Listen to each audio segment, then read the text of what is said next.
오늘 우리에게 주신 하나님의 말씀은 마태복음 12장 22절부터 37절의 말씀입니다. 신약성경 19쪽입니다. 마태복음 12장 22절부터 37절까지의 말씀을 드라마 바이블로 낭독합니다. 그때 귀신 들려 눈 멀고 말 못하는 사람을 데리고 왔거늘 예수께서 고쳐주심에 그 말 못하는 사람이 말하며 보게 된지라. 무리가 다 놀라 이르되 이는 다윗의 자손이 아니냐? 바리새인들은 듣고 이르되 이가 귀신의 왕 바알세불을 힘입지 않고는 귀신을 쫓아내지 못하느니라. 예수께서 그들의 생각을 아시고 이르시되 스스로 분쟁하는 나라마다 황폐하여질 것이요 스스로 분쟁하는 동네나 집마다 서지 못하리라. 만일 사탄이 사탄을 쫓아내면 스스로 분쟁하는 것이니 그리하고야 어떻게 그의 나라가 서겠느냐. 또 내가 바알세불을 힘입어 귀신을 쫓아내면 너희의 아들들은 누구를 힘입어 쫓아내느냐. 그러므로 그들이 너희의 재판관이 되리라. 그러나 내가 하나님의 성령을 힘입어 귀신을 쫓아내는 것이면 하나님의 나라가 이미 너희에게 임하였느니라. 사람이 먼저 강한 자를 결박하지 않고서야 어떻게 그 강한 자의 집에 들어가 그 세간을 강탈하겠느냐. 결박한 후에야 그 집을 강탈하리라. 나와 함께 아니하는 자는 나를 반대하는 자요 나와 함께 모으지 아니하는 자는 해치는 자니라. 그러므로 내가 너희에게 이르노니 사람에 대한 모든 죄와 모독은 사하심을 얻되 성령을 모독하는 것은 사하심을 얻지 못하겠고, 또 누구든지 말로 인자를 거역하면 사하심을 얻되 누구든지 말로 성령을 거역하면 이 세상과 오는 세상에서도 사하심을 얻지 못하리라. 나무도 좋고 열매도 좋다 하든지 나무도 좋지 않고 열매도 좋지 않다 하든지 하라. 그 열매로 나무를 아느니라. 독사의 자식들아, 너희는 악하니 어떻게 선한 말을 할 수 있느냐. 이는 마음에 가득한 것을 입으로 말함이라. 선한 사람은 그 쌓은 선에서 선한 것을 내고 악한 사람은 그 쌓은 악에서 악한 것을 내느니라. 내가 너희에게 이르노니 사람이 무슨 무익한 말을 하든지 심판날에 이에 대하여 신문을 받으리니 내 말로 의롭다함을 받고 내 말로 정죄함을 받으리라. 샬롬, 좋은 아침입니다. 지난밤 평안히 주무셨습니까? 주님이 우리 모두에게 새날을 주셨습니다. 이 날이 복된 날, 특별히 성령님의 인도함 받는 날이 되시길 주님의 이름으로 축복합니다. 아멘. 기도하고 말씀을 나누겠습니다. 사랑의 주님, 세상은 혼란스럽고 예측이 불가능하며 믿음 생활을 유지하기 정말 어려운 시대가 되어가고 있습니다. 그럼에도 우리를 부르시어 기도하고 찬양하고 예배하기를 원하시니 저희들 모두가 순종하여 이 시간 나와왔습니다. 이 예배를 받아주시고 하늘의 양식을 우리 모두에게 채워 주옵소서. 주님을 사모합니다. 주님을 찬양합니다. 예수님의 이름으로 기도드립니다. 아멘. 말씀을 나누겠습니다. 마태복음 12장은 예수님과 당대 종교 지도자들, 특히 바리새인들 간의 갈등이 본격적으로 표면화되고 극대화되는 전환점이 되는 장입니다. 앞선 안식일 논쟁에 이어 오늘 본문에서는 예수님의 기적을 바라보는 시각차가 명확히 드러납니다. 어떤 기적이 소개되고 있습니까? 귀신 들려 눈 멀고 말 못하는 사람이 있는데 사람들이 그를 예수님께 데려왔고 예수님이 그를 고쳐주었습니다. 그것을 본 무리들은 놀라서 다윗의 자손, 즉 메시아가 아니냐라고 놀랐지만 기득권을 잃을까 두려워한 바리새인들은 예수님이 귀신의 왕 바알세불에 힘입어 쫓아낸 것이라며 악의적인 비난을 하였습니다. 그러자 예수님은 그들의 생각을 아시고 단호하게 반박하셨습니다. 사단도 분쟁하면 자신의 집이 잘 서지 못한다는 것을 알고 있다. 그런 사탄이 사단을 내어 쫓는다면 그 집이 제대로 서겠느냐라고 말씀하시며 27절 말씀을 이어가십니다. 내가 바알세불을 힘입어 귀신을 쫓아내면 너희의 아들들은 누구를 힘입어 쫓아내느냐. 그러므로 그들이 너희의 재판관이 되리라.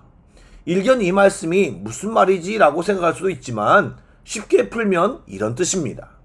내가 만일 귀신의 왕의 힘을 빌려서 귀신을 쫓아낸 것이라면 똑같이 귀신을 쫓아내고 있는 너희의 제자들은 대체 누구의 힘을 빌린 것이냐?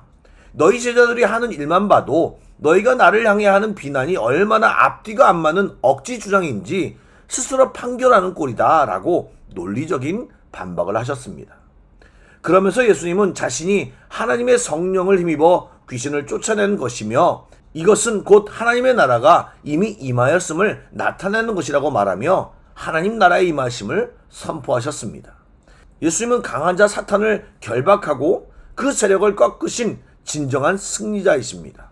여러분, 하나님의 나라가 무엇입니까? 하나님의 나라는 하나님이 통치하는 나라, 하나님이 주인이신 나라입니다.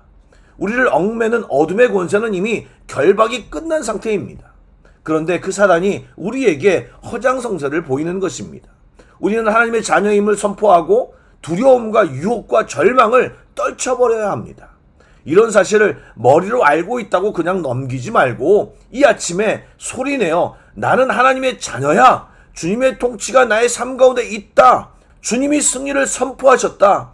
그 어떤 어둠의 세력이 나를 건드리지 못한다. 아멘이라고 선포하고 오늘 하루를 시작해 보시기 바랍니다. 주의 손이 우리의 흔들리는 마음을 붙드실 것입니다. 아멘. 두 번째로 예수님은 나와 함께 하지 않는 자는 나를 반대하는 자이고 나와 함께 모으지 아니하는 자는 해치는 자라고 말씀하셨습니다. 첫 번째 부분은 모두 이해가 되실 것 같고 두 번째 부분은 당시 농경 및 목축 문화를 바탕으로 한 말씀입니다. 즉 추수할 때 알곡을 거두어 곡간에 모아들이는 농부나 위험에 처한 양떼를 안전한 우리 안으로 끌어모으는 선한 목자의 모습을 가진 사람이 모으는 자입니다. 그러나 해치는 자는 알곡을 모으지 않고 흩어버리거나 양떼를 돌보지 않아 맹수에게 쫓겨 이리저리 흩어지게 방치하는 자의 모습입니다. 즉 사탄의 파괴 사역을 말하는 것입니다.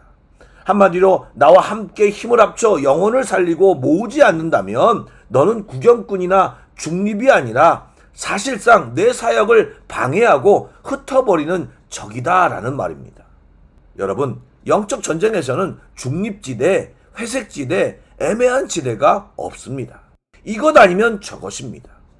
그리고 그 이후 언급되는 성령을 모독하고 거역하는 죄, 예전에는 성령 회방죄라는 타이틀이 붙었던 죄는 구체적으로 무엇일까요? 여기서 여러 의견이 있지만 이 아침에 짧게 말하겠습니다. 이것은 문맥적으로 볼 때 무심코 내뱉는 말실수나 일시적인 의심을 뜻하는 것이 아니라 하나님의 역사일 수도 있다는 것을 느끼면서도 의도적이고 악의적으로 저것은 귀신의 왕 바알세불이 한 짓이다라고 왜곡하고 악의적으로 억지로 우기는 완고한 태도를 말합니다. 그리고 이런 것은 사함을 받지 못한다고 하셨는데 사실 하나님께서 용서에 인색해서가 아니라 용서받을 수 없는 통로를 스스로 끊어버렸기 때문에 이런 말씀을 하시는 것입니다. 여러분, 우리가 죄를 깨닫고 십자가의 은혜를 믿어 회개의 자리로 나아가게 하시는 분이 누구이십니까? 예, 성령님이십니다. 그런데 성령님의 사역을 거부하고 사탄의 일로 취급해 버린다면 그 사람에게는 회개가 일어날 수 없는 것입니다. 회개를 거부하고 회개하지 않으니 용서받을 수도 없는 것입니다. 또한 이것은 단회적 실수가 아니라 지속적으로 완강하게 거부하는 영적 상태를 말합니다. 그러므로 우리가 살면서 짓는 도덕적인 죄나 고난 중에 튀어나온 하나님을 향한 원망, 일시적인 불신앙과 의심, 신앙 침체는 성령 모독이라 할 수 없습니다. 베드로를 보시면 잘 이해할 수 있습니다. 그는 3번이나 예수님을 부인하고 저주까지 했지만 회개하고 용서받았습니다. 여러분, 성령을 모독하는 것이란 생명을 살리시는 성령님의 역사를 끝까지 거부하고 회방하는 완고한 고집입니다. 이것은 하루아침에 이루어지지 않습니다. 계속 마음이 굳어지고 방치와 무시의 결과입니다. 그러므로 내 안에 작은 찔림이나 깨달음이 있다면 그것은 성령님이 나를 사랑하셔서 두드리는 은혜의 신호임을 기억하고 즉시 회개의 자리, 순종의 자리로 나아가시기 바랍니다. 그 자리에서 주님은 새로운 은혜를 우리 모두에게 허락하실 것입니다. 아멘. 마지막으로 나무는 열매로 안다는 주님의 말씀이 나옵니다. 여러분, 우리의 입으로 나오는 것은 결국 우리의 마음에 있는 것이 반영되어 나오는 것입니다. 바리새인들의 내면에는 악함으로 가득 차 있었기에 하나님의 기적을 보고도 악한 비난과 정직한 말이 나올 수 없었던 것입니다. 즉 우리의 말이 우리의 영적 상태를 증명합니다. 더 충격적인 것은 우리의 무익한 말까지도 심판날에 심판받게 될 것이라는 경고가 말씀 속에 있습니다. 더 자세히 풀어 말씀드릴 수 있지만 이 부분은 충분히 이해가 되시리라 생각이 됩니다. 오늘 하루 내가 내뱉는 말에 대해 이 시간 이후 기도 시간에 기도로 꼭 준비하시기 바랍니다. 내 마음을 성령과 은혜로 채워 생명을 살리고 덕을 세우는 선한 말을 열매로 맺는 하루가 되도록 성령님 함께 해달라고 간절히 구합시다. 주의 은혜가 충만한 기도 시간이 되길 주님의 이름으로 축복합니다. 아멘. 기도하겠습니다. 참 좋으신 하나님, 우리의 마음과 말과 행동을 지켜주십시오. 분명히 우리 안에 있는 것이고 우리가 하는 말과 행동임에도 때로는 우리 스스로 통제하고 관리하기가 너무나도 어렵습니다. 성령님 만져주시고 주의 은혜로 녹여주시고 인도하셔서 마땅히 품어야 할 마음 그리고 선한 말과 행동이 우리의 삶 안에 가득하기를 소망합니다. 주여 도와주시옵소서. 그리고 주님과 함께하는 자가 되기를 원합니다. 우리를 인도하여 주옵소서. 감사합니다. 예수님의 이름으로 기도드립니다. 아멘. 계속해서 찬양 한 곡을 묵상하시고 합심 기도와 개인 기도로 나아가겠습니다.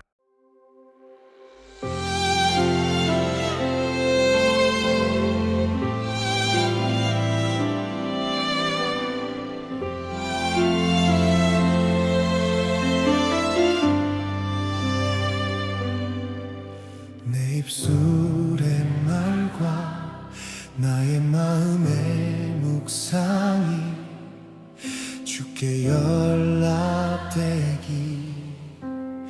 원하네. 내 입술의 말과 나의 마음의 묵상이 주께 연락되기 원하네. 내 입술의 말과 나의 마음의 묵상이 주께 연락되기 원하네. 내 입술의 말과 나의 마음의 묵상이 주께 연락되기 내 반석 나의 구원자 나의 노래할 이유 주님 눈에 축복되기 원하네. 모든 순간순간마다 주의 종 되기 원해. 주님 눈에 축복되기 원하네. 원하네.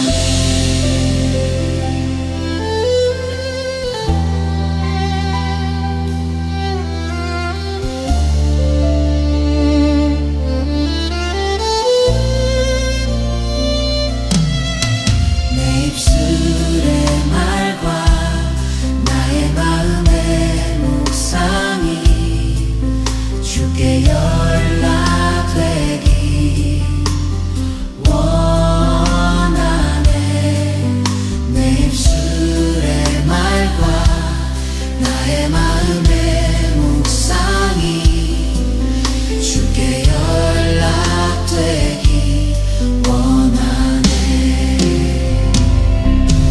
내 반석 나의 구원자 나의 노래할 이유 주님 눈에 축복되기 원하네. 모든 순간순간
축복되기 원하네 원하네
음.